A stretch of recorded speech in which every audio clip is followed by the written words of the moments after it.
Let's start with my number 5 wide receiver, Mike Evans. Mike Evans is an extremely talented, big, explosive receiver who gets a ton of looks. In fact, he got 30% of the targets last season.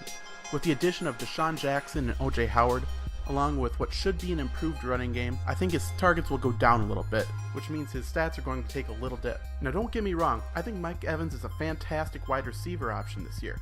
He's just not top 4. Coming in at number 4 is Jordy Nelson.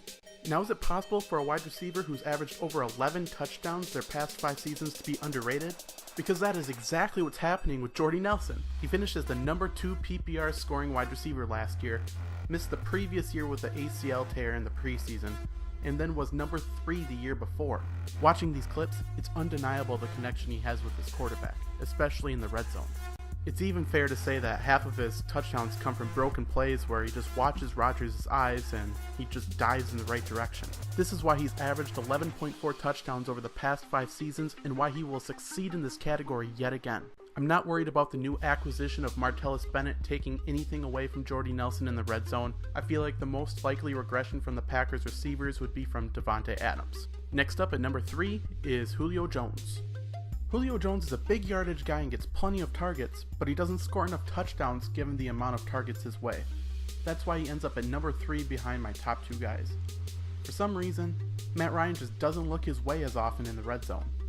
That being said, he still has freakish athletic ability and always finds a way to come down with the ball. My number 2 guy is Odell Beckham Jr. Despite only being 5'11", Odell gets a lot of looks in the end zone. With the offense improved, this only means they'll be in scoring position more often. He finished 2 spots ahead of Julio last year, and remember, that was after a slow start to the season.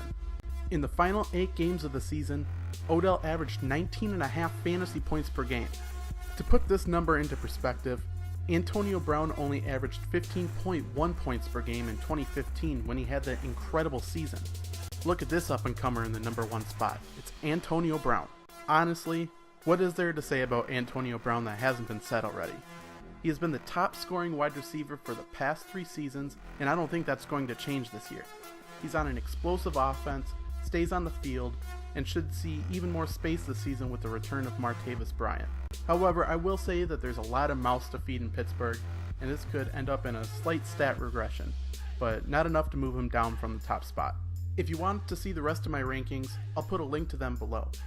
Also, I'm hosting a free fantasy league where the winner gets a customized championship belt from Fantasy Jocks. Again, I'll link that below and I suggest that you sign up. This is my first time doing a video like this, so I'd love some feedback from you guys. Also, what do you want to see a video on next? Until then, keep getting the latest and greatest in the sports world from FlurrySports.